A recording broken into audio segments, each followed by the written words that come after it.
Hello everyone and welcome to another episode of Masala Chai and Chess with Nisha. What a wonderful month was August, full of birthdays of chess celebrities. In fact, my Masala Chai and Chess episode became Masala Chai and Happy Birthday with Nisha.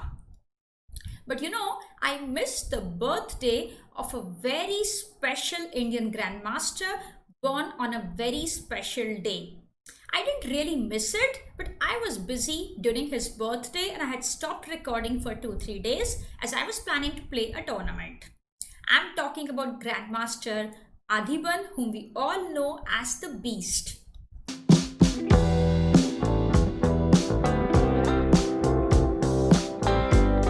So, my last over the board tournament was a national team chess championship where our team won both the men's and the women's section. So, I was part of the women's team, whereas Adhiban was part of the men's team. And although I've known Adhiban for more than a decade, I was really impressed by his positivity there in this national team. So, how he handled setbacks and how positive he was in spite of the setbacks, and the way he was playing in an aggressive manner really impressed me so much that after I came back to my home, I spent a week studying the games of Adhiban with a friend online. So we would go to play chess and I would name the session as Band Fan Club and we would just enjoy the games of Adhiban. Let's see what makes our beast special.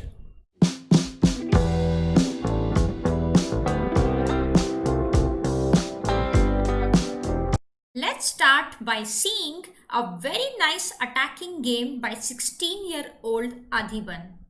This was the year 2008. White is Adhiban and black is Shimanov. This was the under 16 chess Olympiad and both the players were already very strong. So Adhiban was 2422 rated whereas his opponent was 2480. E4, E6, D4, D5, Knight D2. We see the French Tarrasch on the board.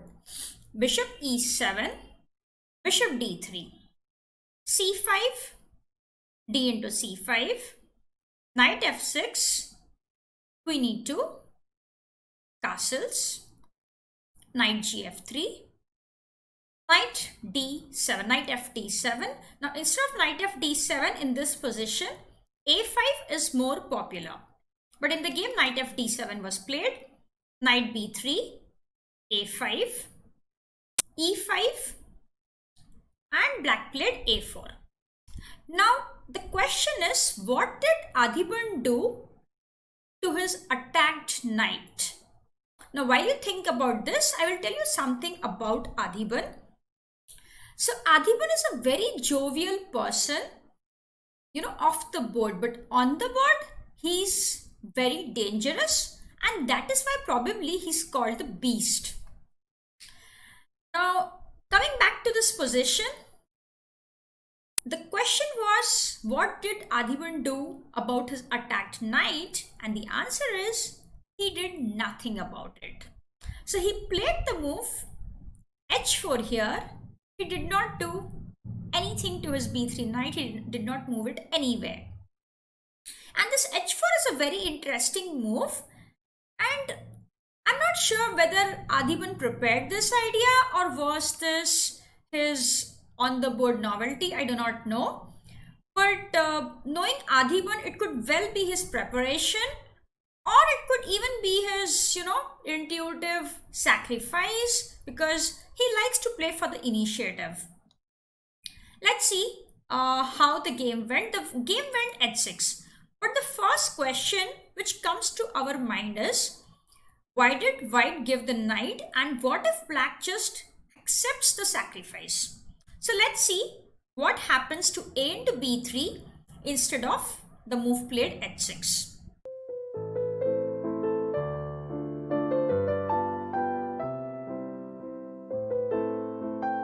Here white would go for bishop into h7. This is very clear. And the best move for black is king h8. We can easily see that king into h7 is not very good because of knight g5 check.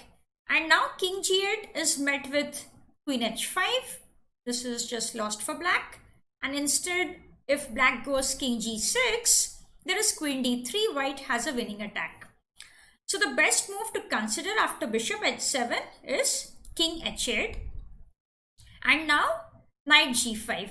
We see that white wants to play queen h5 and this position looks like winning by force.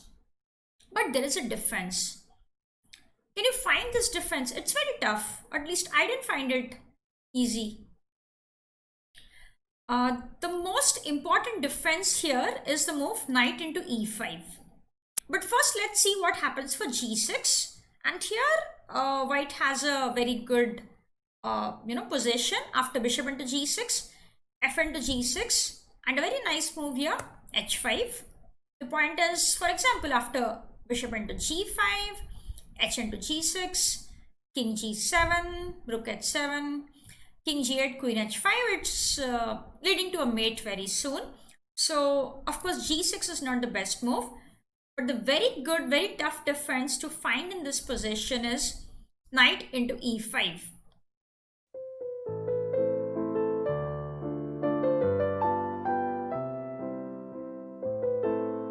And here, queen h5 is the most obvious way to play. This is a very important position.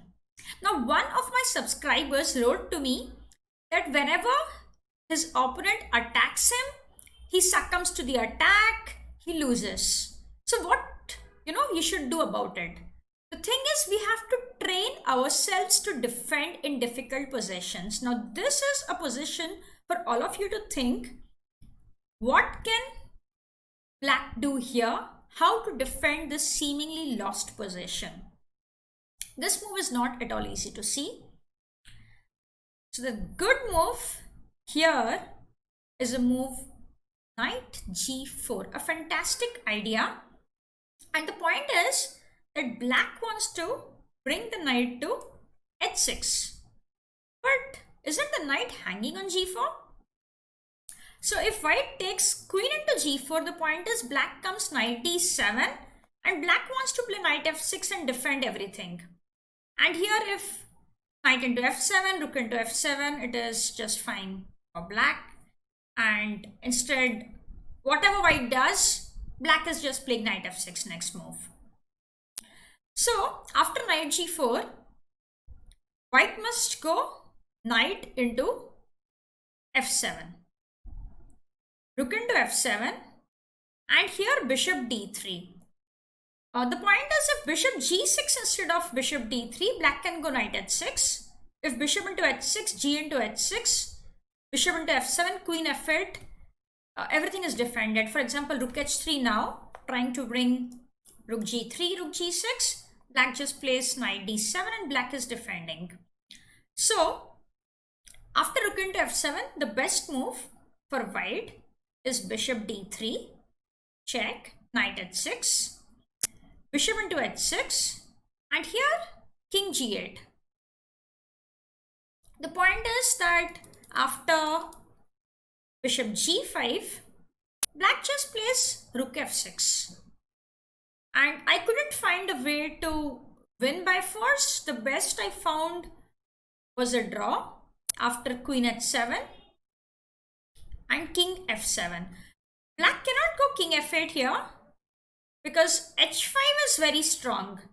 And the point is, h5 is paving the way for bishop g6. So queen h8, king f7, bishop g6 is the idea. It's just losing. So after queen h7, black can go king f7 here. And after queen h5, king f8, queen h8, king f7, it's a draw. So I'm not sure Adhiban calculated everything. I guess he would have played the sacrifice intuitively. And when you're attacking, and if at least you have a draw against opponent's best defense, then it's supposed to be a good attack. It's generally believed that you must go for such an attack if you at least have a draw in hand. So white at least had this draw in hand, which I found. So, but I'm not sure. Maybe Adhiban had something more which I missed. I'm not exactly sure about it. But let's see. Let's see how the game went. The opponent, after h4, did not take the knight. And I would say the idea of knight g4, what I showed, was not at all easy. Knight e5, knight g4 idea is not easy to see. So, h4 was played and black played h6 in this position.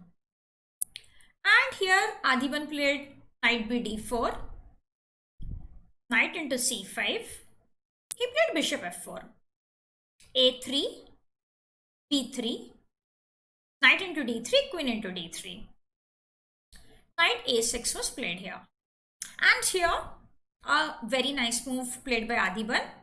So he played knight g5. And you remember, in 2 episodes of Masala Chai and Chess series, we saw this piece configuration, rook h1, pawn h4, knight g5, queen d3. And one of the reasons I chose this game is now this is a recurring attacking theme for us, and our brain will become familiar with this attacking pattern. And here black played, a bad move in this position, a bad defense, I would say. Black took bishop into g5. So this position was already bad for black, but after bishop into g5 it is just lost. I think black should have tried g6 instead. And although it looks that knight g6 is great here, it's not very clear after knight g6 because there is some queen b6 idea coming. The best, I think, the simplest here is knight gf3, and white has a good advantage, a good attack.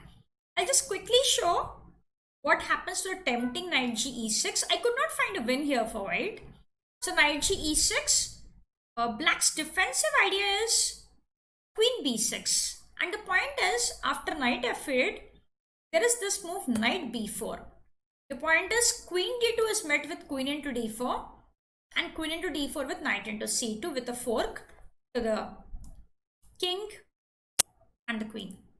So this is black's resource. And suppose after knight b4, if white goes queen g3, there is queen d4. I'm just showing you a sample line. Castles, queen b6, c3, knight a6, bishop into h6, bishop f8, king f8, rook a d1. It's a little difficult to assess this position. Maybe white is slightly better. But I think the simplest after g6 is not going into these complications. Knight gf3, giving white a stable advantage and a good attack. So in the game, after knight g5, black took bishop into g5. He did not go for g6, which would give more resistance. But after bishop g5, black collapsed very soon. H into g5 was played. Knight c5 attacking the queen. Queen h3. h6 is under big pressure. So black played king h7. And now Adhiban played another very nice move leading to a quick finish. So he played the move g6. And this is very nice. The point is, in this position, g6 would be some concession because black can fight after either g6 or g5 and black is still not lost. But after g6, it leads to immediate finish for black. And the point is, any move loses. For example, in the game king g8 was played, but let's see what happens for king g6. There is this idea bishop h6 and black is just losing immediately. And instead, if after g6 black plays f into g6, again the same idea, bishop into h6, and black's position collapses here.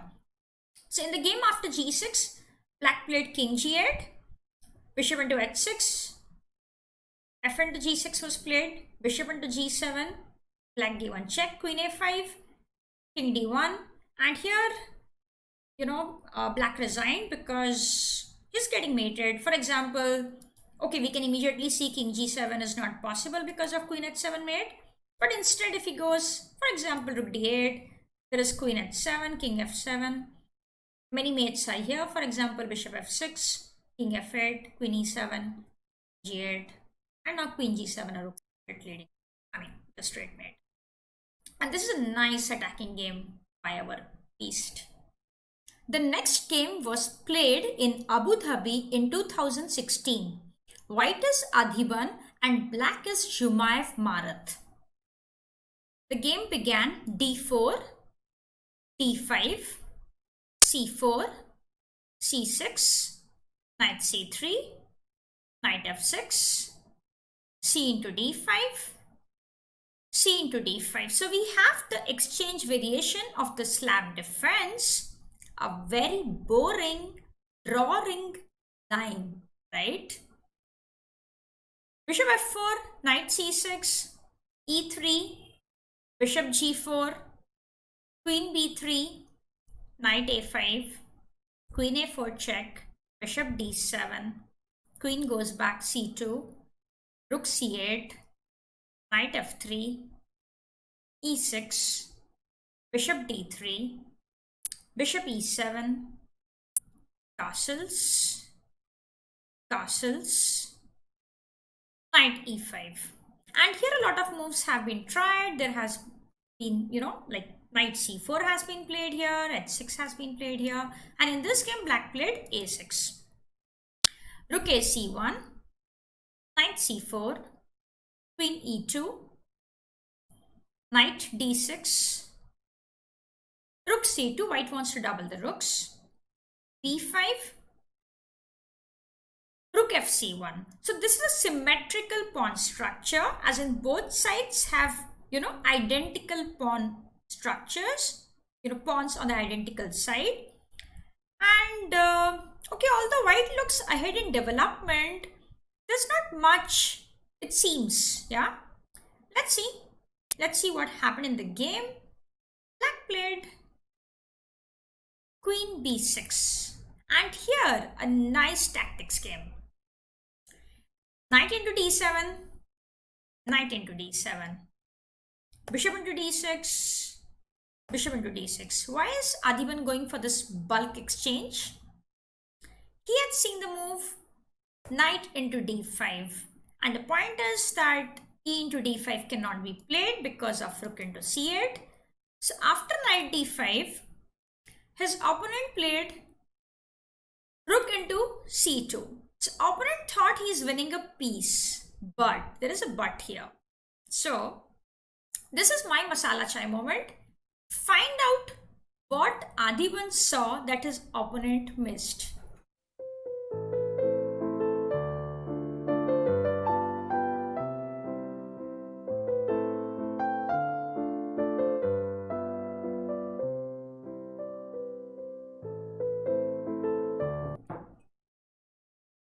Adhiban had seen the brilliant idea bishop into h7.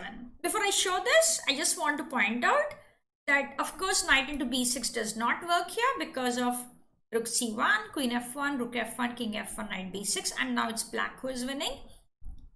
So after rook c2, the move played, the final move in the game was bishop into h7, and now black is suddenly lost.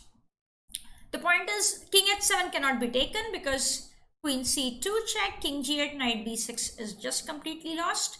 And after bishop h7, if king h8, white just takes bishop into c2, e into d5, queen h5, king g8, queen h7.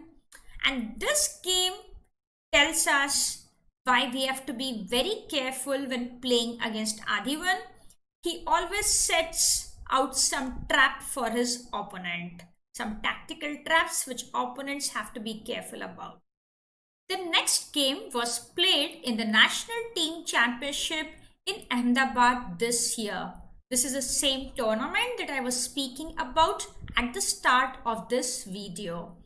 I can literally show every game of Adhiban from that tournament, but my good friend Sagar Shah of Chesswiz India has analyzed all the games in his YouTube channel, so I did not want to be repetitive. So I have chosen this game which was played in the first round of the tournament. White is Chandrajit Singh Rajawat and black is Adhiban. White is much lower rated than our beast. Let's see how many moves he can survive against him. d4, knight f6, bishop f4, c5, e3, g6, knight c3, c into d4, e into d4, bishop g7. And here opponent played queen d2. So Adhiban saw that white wants to play bishop h6 and then play becomes very easy for white. So he came out with a very interesting idea. He found the move h5. By the way, I want to mention that this is that tournament where I was really impressed by Adhiban's positivity. Come what may, he was very positive and he was amazing on the board. So h5, knight f3, d5, knight b5. Now here I have a question for everyone. Can black play castles here or is it just losing to knight c7? Think about it while I sip my chai.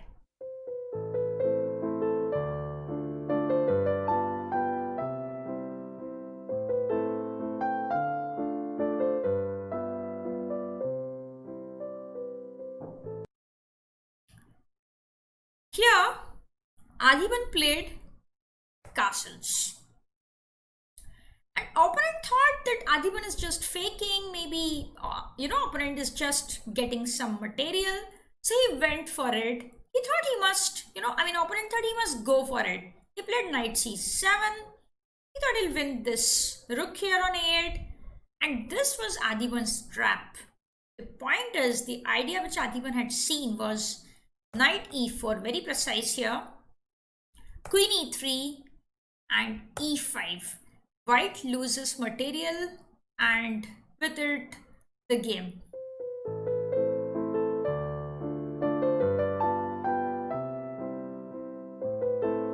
It's very important to be alert tactically against Adhiban. There is no choice. You have to be alert.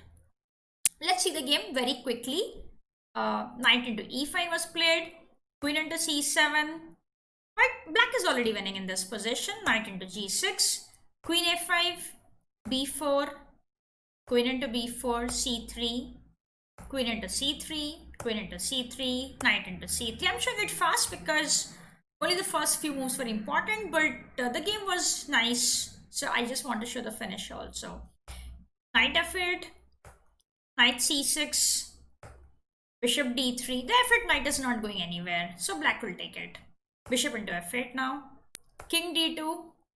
Bishop b4. a3. Knight e4 check. Double check. King e3. Bishop d2. King f3. And here there are two mates. So bishop g4 checkmate. Nice game by the beast. It's very difficult to stand against him if we don't play to our best, if we are not tactically alert on that. This game was played in the Sharjah Masters in 2018. White is Yuri Krivoruchko and black is Adhiban. Both the players are very highly rated. So white is 2703 and Adhiban was 2661. So a high class game, and I must say of all the games that I have selected, this one is my real favorite. e4, c6, d4, d5, e5, the Caro-Kann advanced variation, c5, d into c5, e6, knight f3, bishop into c5, a3, knight e7, bishop d3, knight g6, castles, knight c6, b4 attacking the bishop, bishop b6, White develops the c1 bishop, bishop b2, knight f4. Now, although all this is theory, I think it is criminal to allow Adhiban to play knight f4. Adhiban loves this move and the knight becomes very dangerous. I've seen this in many games of Adhiban. But yeah, I must say this is all theory. So, I mean, this is a joke, but I feel don't allow Adhiban to play knight to f4 if he's black and knight to f5 if he's white. So, c4, castles, knight c3, and here Adhiban played f6. I think this move is Adhiban's novelty because earlier in one game, black had tried the move knight e7. So let's see, f6 was played in the game. White took e into f6, queen into f6, and here the most, the best move here would be probably c5. After bishop d8, the game goes on. But in the game, white thought, why not knight a4? This looks good, but this is a mistake. And the point is, black played bishop d4 here. I think opponent missed this idea because knight into d4 was played here, knight into d4. The point is that if white takes bishop d4, which was not played, queen into d4, bishop h7, king into h7, the queen on d4 is not hanging because of queen d4, knight e2. And due to this fork, black is regaining the queen. I think while playing knight a4, white missed this idea. So after knight into d4, white played king h1. White realized bishop d4 is not making sense here. Black played queen g5. Remember, I said don't allow Adhiban's knight on f4. It is dangerous. And now we see that the knight and the queen are both eyeing g2. So queen g2 is a mate threat here. White played rook g1. The d4 knight is now hanging. So black played e5. And black is supporting the d4 knight. And also black opens up the diagonal of the c8 bishop. Here, white played c into d5, rook f6, the rook also comes for the attack, bishop f1, rook h6. Too many pieces near white's king, rook on h6, queen g5, knight f4, and this knight on d4 sitting, well placed in the center. And this king is not feeling comfortable with so many pieces of opponent for him. In this position, black is having a very simple threat, which is rook into h2, and after king h2, there is queen h4, checkmate. So white played h3, and white is defending against the mate threat immediately. And now, another very nice move by Adhiban. He played knight de2. So Adhiban realizes that the bishop on f1 is an overburdened piece because it needs to support h3 and it cannot take on e2. So, for example, bishop e2 means bishop h3. It is just over. gh3, rook into h3 is a mate. So, after knight de2, white played queen b3 and Adhiban finished off the game in style. He played bishop into h3. White resigned because after g into h3, queen g1 is a mate. Otherwise, anyway, it's leading to mate soon. So, a great victory by Adhiban. He defeated a 2700 plus player with the black pieces in 21 moves. Amazing, right? I hope you all enjoyed the brilliant attacking games of our beast Adhiban. If you all want to improve your opening or want to develop a sense of initiative, it's a very good idea to study the games of Adhiban. I hope you all liked my video. Do put a thumbs up if you actually did and subscribe to my channel if you haven't done so yet. Bye bye.